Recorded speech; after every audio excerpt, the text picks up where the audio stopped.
House with a friend? Introducing iCapital, where you can get investment advice on the go. It is accessible via app and website. Subscribe now to iCapital for stock news. iCapital is reliable because they thoroughly research listed companies, economies, and stock markets. iCapital provides a clear perspective of how markets interact and how it influences your investment. When investors and traders are debating whether to buy or sell their stocks, fret not, as iCapital will recommend Malaysian and global stocks. iCapital is available on Apple App Store, Google Play Store, and Huawei App Gallery. Download it now.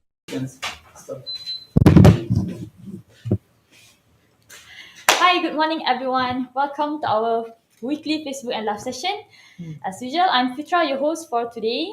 And don't forget to follow us on social media, our Facebook, our Instagram, Twitter, LinkedIn, TikTok, and also subscribe to our YouTube channel. And don't forget also to subscribe to our iCapital.biz, your investment advice on the go.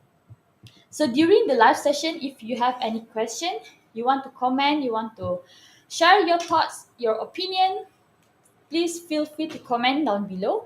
And if you have any suggestion for the topics that you want us to cover in our upcoming Facebook and YouTube lives, please do comment down below also. So welcome, Tengu. Welcome. How are you today? Okay. Usual. Yeah. Tired. Okay, so today our topic is all about food security and also extreme weather. So climate change has a significant impact on food security nowadays, and as the global temperature rise, the food production become uncertain due to changes in the weather patterns, extreme weather events, and other environmental disruption. So in your opinion, how do you think we can ensure a secure supply of food in the world that impacted by the extreme weather? First, you have to define what food security is. Food security is not just being able to get the vegetables, the meat, the rice that you want. It's also at what price. So you must be able to ensure that the supply of whatever food items must be available in sufficient amount at an acceptable level of price. Right? It's no point if you can get a certain type of say vegetables, but the price is like 3 times, 4 times higher. So that is not food security. Right? So food security is quantity available and the price that is being available, that's being sold on the market. So if that, I think in Malaysian context, in our Malaysian history, we have been very blessed, very lucky, because we got a weather that has been very generous, very kind to us. We got enough sunshine, we got enough water, we got enough rainfall, and I mean, if you look at the history of the Southeast Asia generally, Malaysia, Thailand, Indonesia, and so on, we never really had an issue with availability of all types of food. Yeah. But if you go outside Malaysia, if you go outside this region and look at other regions, say for example, typically like say India or China, where they've got a lot of they're used to very volatile weather patterns. There's a lot of floodings, India, China. There's a lot of instances of drought, and in that two countries, and they got long history, got thousands of years of history. So you find that uh, a lot of social problems, a lot of changes in governments, whether it's the emperor, the king, has been because of problems related to food security. Because there was a drought, so production of wheat or whatever it is drop, and then the prices go sky high. Then people protest, people revolt, and find a new king or new emperor. So the history of these countries, particularly like China and India, has been filled with a lot of social economic impact coming from food insecurity. So that's why when you look at the history of China, particularly because they've gone through so much, so many famines, so many droughts, so many extreme weather patterns, that they have been forced to deal with the issue of food security since thousands of years ago. And like during the Sui dynasty was just before the Tang dynasty. That is about 1,400 years, 1,400, 1,450 years ago. The Sui dynasty, they built a granary. That means a storage space that can store all kinds of stuff, and it's so huge, it's so big that they can store enough grain that can last them for about 50 years. Yeah, because the country has gone through so many sufferings from food insecurity, unavailability of food, or at prices that were so high that people cannot afford, and then so many people die of starvation. So that this particular granary is huge. It's about 400 over 1,000 square meters. That is about 4 million over square feet. 4 million over square feet, it is about, how big is that? About 100 acres. Yeah. 1 acre is about 43,000 square feet. So 43,000 multiplied by 100, yeah, it's about that. It's about 100 over acres. So it can store grains of all kinds of grains that will last about 50, 60 years. And the granary was so well designed that when this granary was discovered, it was discovered uh, not that long ago, maybe 1970s, right? When they discover it and then they open it up, they find out the grains inside the granary were still fresh and can still grow. That's about 1,000 over years ago. Right? So when you look at the history of this type of countries where they've got to go through this type of sufferings, uh, then of course they have developed the necessary systems, infrastructure, policies that would deal with food security issue. Because otherwise, your government can be toppled. Your government people will revolt, and then you'll be kicked out of power. So coming back to countries like Malaysia, we don't have that kind of problem, right? You go and plant a papaya tree, just drop the papaya seed there. Within 1 week, 2 weeks, the papaya tree will grow. You don't even have to put fertilizer, right? Correct or not? Yeah. You don't have enough fruits. You just go and pluck the coconut. You got it's so easily available, and therefore we take a lot of things connected to food security for granted. But that is now and that's in the past. What is going to happen? I mean, the hot weather that we're facing now was about now it's about what 34, 35 degrees, right? Uh, and we are really feeling the impact of the hot weather. Schools got to maybe close for certain hours. A few children died from the heat wave, right? And then if you look at across not just Malaysia, across the whole region, Singapore, the government has come up with a ruling because the weather is so hot, unusually hot, that the school children can wear whatever they want to go to school. They don't have to wear school uniform because it's very uncomfortable. And in Vietnam and Laos, I think it was today is 13th of May. A few days ago, Laos and Vietnam had the highest recorded temperature ever. I think it hit a high of about 43, 44 degrees Celsius. That can you imagine now we're 34, right? When you walk in the very hot. street, when you walk in the street, when you go for lunch, you're really feeling so uncomfortable, so hot, right? 30, 43, 44 is 10 degrees Celsius above for 34, 33, And that was what was experienced in Laos and Vietnam about a few days ago. Same time, Bangkok had its highest weather, its highest temperature at about 41, 42 degrees. So now you're looking at a pattern whereby across the entire Southeast Asia, Singapore, Malaysia, Thailand, Laos, Vietnam, and all that. So what the weather, the climate is telling you is that whatever has happened in the past, you cannot assume that it will stay the same. True. Right? And the forecast is that this is the beginning. I don't know how accurate the scientists are and all that. They're saying that they're beginning of a super large, super scale El Nino that is going to last for 2-3 years.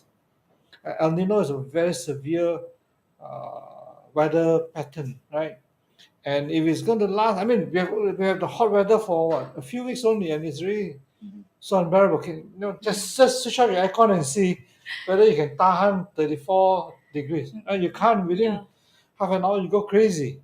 So if the forecast that this El Nino impact is going to be there for the next 1, 2, 3 years, and you're going to get extreme weather pattern, right? It could be hot, and then suddenly wet, right? And you think that, oh, when the rain comes, that maybe prevent drought from happening. You can have your vegetables, your rice all harvested. But the trouble is, when with extreme weather, when it happens, it's going to rain so heavily, then the whole area will be flooded.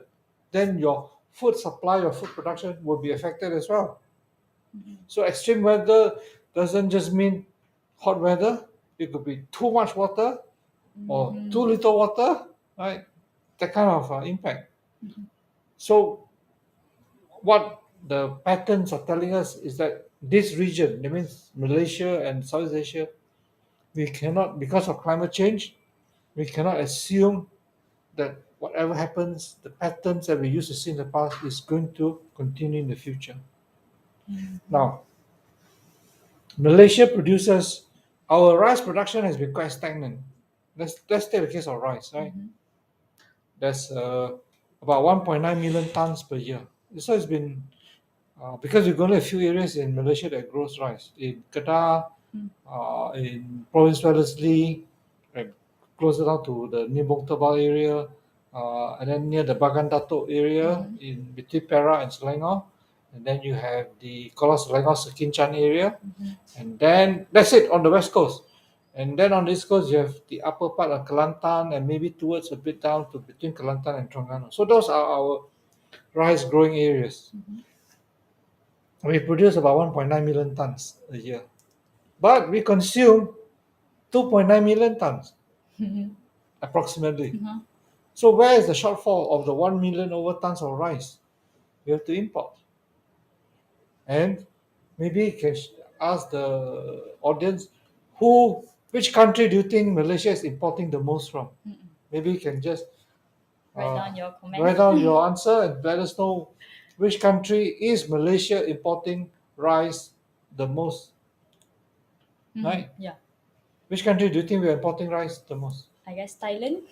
See, now that's the common answer, I right? guess Yeah.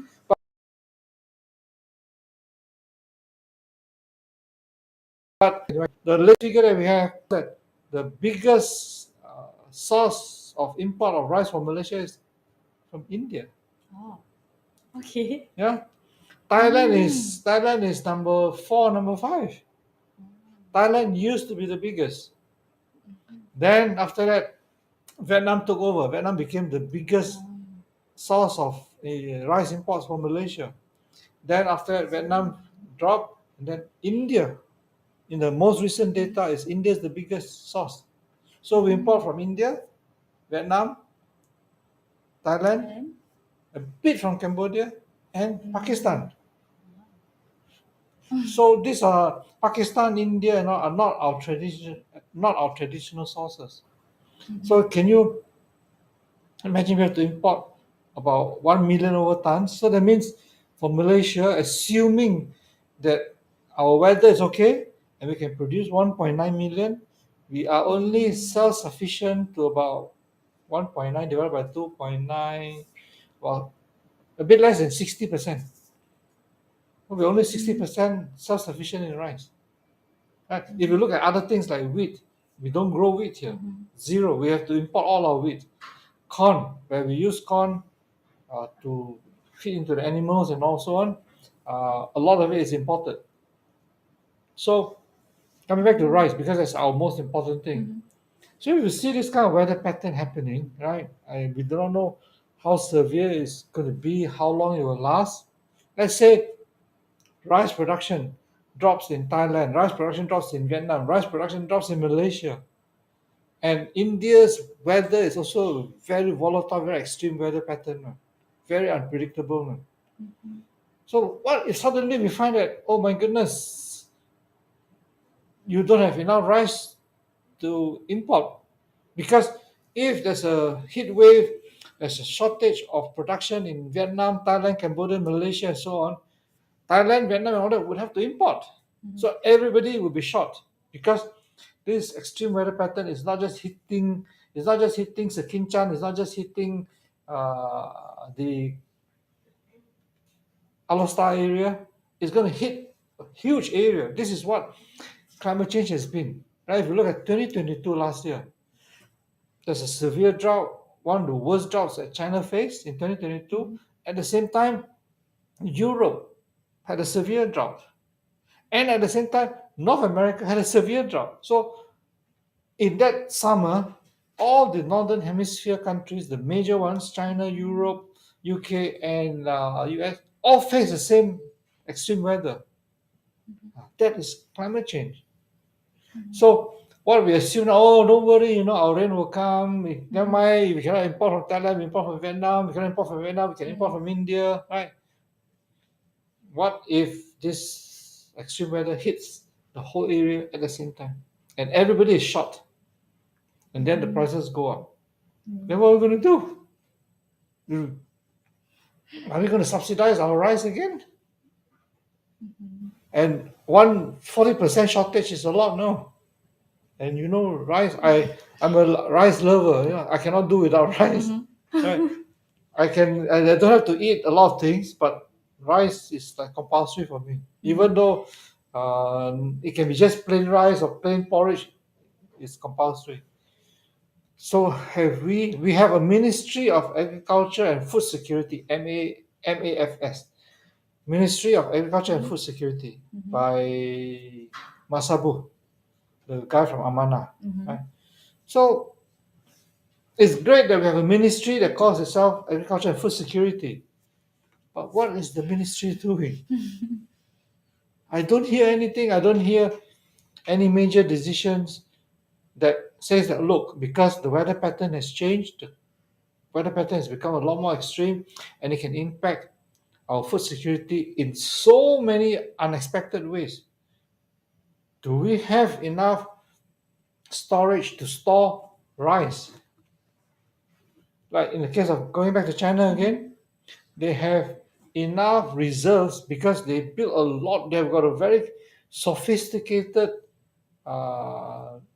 storage stockpiling system for the key ones, the wheat, the cotton, the rice, and sugar, and all those things, so that they use it for two purposes: to make sure that there's enough supply, and to make sure that should the price shoot up, then they'll make sure that the price is come down by releasing extra supply. And their stockpiling goes to it. China is the only country in the world that has got a stockpile of pork meat. And their grain reserves can last China 1 year, one whole year. So in other words, you can have severe weather pattern, you can have war, Ukraine cannot export and all that. It's okay. I have enough in my storage to last the country for 1 year. Now, I said in the past, Malaysia doesn't have to worry about that, right? Because all you have to do is you cannot get the vegetable. Never mind, go into your garden and plant your kangkong, and so on. But the weather is not the same anymore. The weather pattern I'm a believer that I'm very convinced that climate change cannot be reversed anymore. It's too late for the global community to do anything to reverse climate change. It's too late. We reach a point where it's too late. So it's going to get worse. But the country has got to plan for it. You got to look like not just within the next 1 month, but the next year, the next 10 years, the next 50 years. Because you do not know. The trouble with extreme weather is unpredictable. The scientists who know the trend, they know that global warming is here, sea level is rising, the ice coverage in the Antarctic and Arctic is shrinking. The trend you can tell. But when is it exactly going to happen, hit you? You can't. When are you going to get the next extreme weather? You don't know. Next month, next year, right? Or 10 years from now. So the government has to be very forward-looking, has to have a lot of contingency planning, and start doing now. Don't wait. Until that's a saying. When you want to go and when you want to go and shit, then you only go and build a jamban. Yeah. Right? Don't. Right? Now is the time. So in the case of, it's not just rice. The food supply chain is very complex because there's so many things, right? Like for example, the case of corn. We don't really eat corn that much as human beings in Malaysia, but we feed into the animals. So if you cannot get corn, then what are you going to feed into the animals? To your poultry, right? Yeah. Then if you have to find an expensive substitute, then the price of your poultry will go up. So it's complicated, the supply chain. And it's good that we have a ministry called Agriculture and Food Security, but I'm not sure what the ministry is doing. I don't know. Maybe the audience can share with me what our excuse me, what our Agriculture and Food Security Ministry, what they have done to ensure that all this kind of potential problems do not hit us, and then it's too late for us to do anything. Right? You can read about excess supply of durian prices dropping. So that's the funny thing about weather pattern, you see, right? It can affect you it can lead to a shortage of one crop, or it can lead to a surplus of another crop.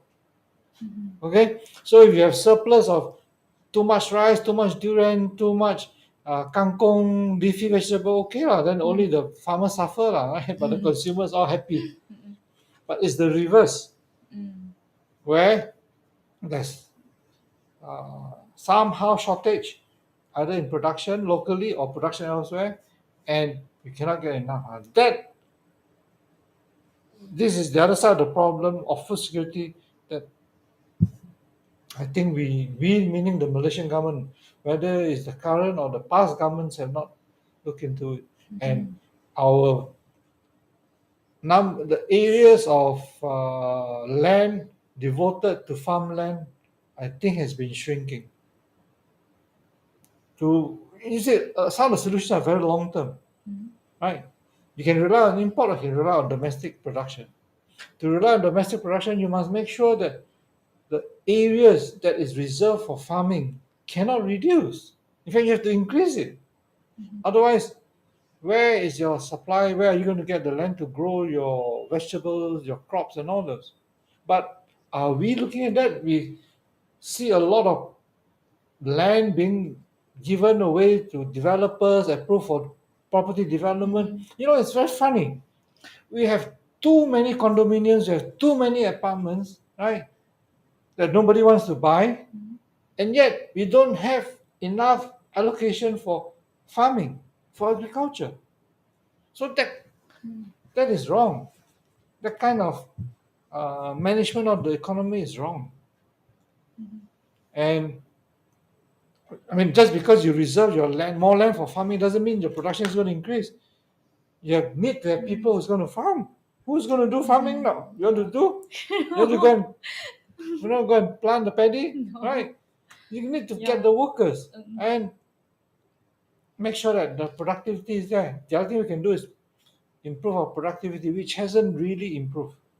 There has been a lack of education, a lack of training, a lack of infrastructure. I'm talking about, say, for example, paddy and rice. That has not resulted in improvement in productivity of our rice production.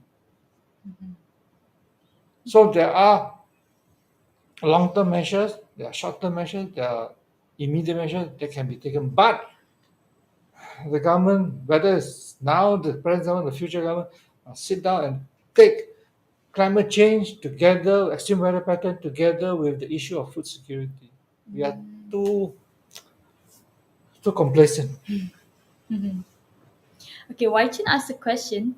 What will happen if this country have a PM or president that say we will feed our own people first? We will only export the excess. Like Jokowi say, they will only pump oil after the country's need are met.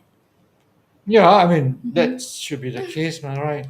If you have, if you don't have enough for your own people, why are you exporting? Of course, if you have produced enough, like I mean, the case of Thailand, they produce enough rice to export. Vietnam produce so much rice that they can export to other countries. Yeah, of course. But we are not in that position. We are short of everything. We are short of vegetables. We are short of fruits. We're short of, like I told you, wheat. We cannot grow wheat here, fair enough.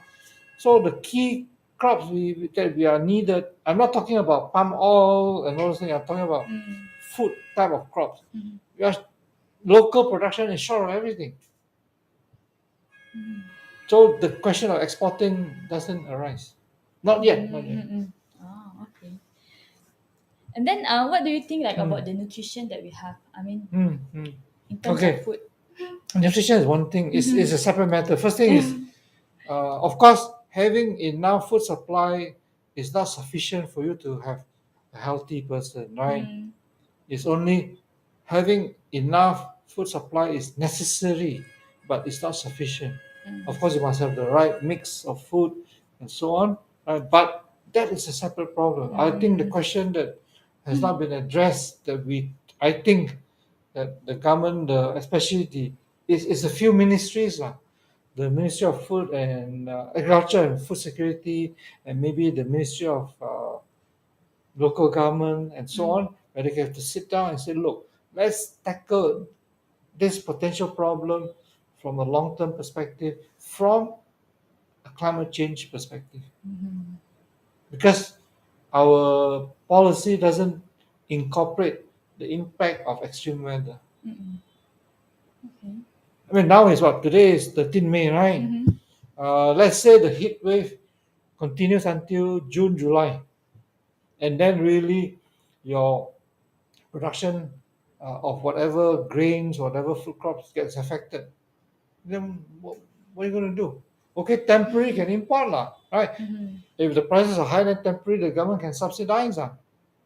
But if it's a climate change type of problem, it's not going. It's not just going to happen one time.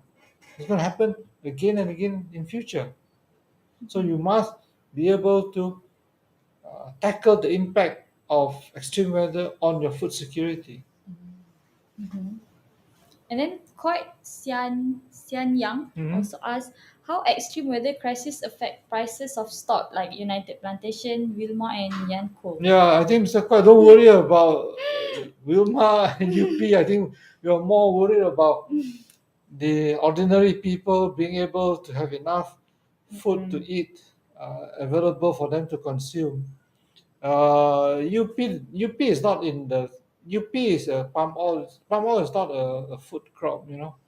It's edible oil, but it's not like your uh, papaya, not like your cauliflower, not like your rice, not like your corn. It's in a different category. Of course, the extreme weather can affect. If it continues like that, it probably will affect production of palm oil, right? It affects the production of palm oil. I mean, it depends on how long the hot weather will be, how widespread will it be. So far, it seems to be widespread. Indonesia doesn't seem to be for this current heat wave. Indonesia doesn't seem to be complaining yet, right? But it can affect palm oil production, for example. Then, of course, you have a shortage of supply. Then CPO price will go up, right? But CPO price doesn't affect very marginal. It goes into making cosmetic, it goes to making medicine and all that, and it goes into cooking oil, right? But then the impact as a food consumer is not as big as if there's a shortage of rice, for example. Okay. And last but not least from you, should the consumers like us worry about this food security crisis and what we need to do? I think the word worry is wrong. The word worry is wrong. You know, Mm, we have not reached a crisis stage yet, but the crisis can happen anytime. You can the world community can be so unlucky, right? This hot, extremely hot weather continues for the next couple of months. Let's say Ukraine crisis worsen, and then the wheat, the grain supply from Ukraine is cut off, from Russia is cut off. So you can have quite a number of all these factors all coming together at the same time, right? And then the impact on every country will be tremendous, except maybe for a country like China where they've got enough reserves to last them for 1 year. Here we don't. I don't even know whether we've got any reserves or not, whether we've got any stockpiling or not. Right? So you don't have them, how? Right? Yeah. So the thing is, to answer your question, what can you do? I think which is not just about food security, it's also about being more environmentally more friendly. You see a lot of houses here, right? Whether it is terrace house or bungalows and all that. Most of them don't plant trees in their garden. Right? It's all cement. They will cement so they can park more cars there. Right? So that is environmentally very unfriendly. And it's very simple. You can just the vegetables that I talk about, you can just plant some of them in your garden. I mean, it can be just a small terrace house where your compound in front it could be 20 feet by 10 feet, right? Half of it taken up by your car, the other half you can. I mean, some of the vegetables look very nice. They are very pretty to look at, right? So, or you can plant. I guess it's impossible for you to go and plant rice and all that in your unless you got a big compound, all right? But you can do small steps, right? Each person plants a bit of fruits, plant a bit of vegetables and all that, right? Then you find that if everybody does that, then you find that in aggregate, in total, the impact on the demand supply can be quite big, and that is something that you can do, right? So, and once you plant those things, it is environmentally a lot more friendly than just putting concrete, cement, or leaving it empty like that. That is something very simple. And if you're in an apartment, you can have, there are all kinds of urban farms, right? And there are many ways to do it. So I think every individual can take a little step, take a small step, and help in this managing food security issue. So thank you, Tenggu, for the informed facts. I think that's all. If you have like any other question that you want to ask about our topic or anything, you can just leave your comments in the section YouTube or Facebook. And make sure that when you buy or eat, right, don't eat or don't order in excess of whatever you need. Yeah? Yeah. Because a lot of times, a lot of wastage. And this wastage could have been used for something else, right? So just eat or order whatever you need. Moderation. Okay, so I think that's all Yeah. for today. So Yeah. thank you everyone for joining our live session. And don't forget to share our live session with your friends, your family about this. And we'll meet again next time Yeah. for the live session. So happy weekend, everyone. Thank you. See you again. Yeah, and go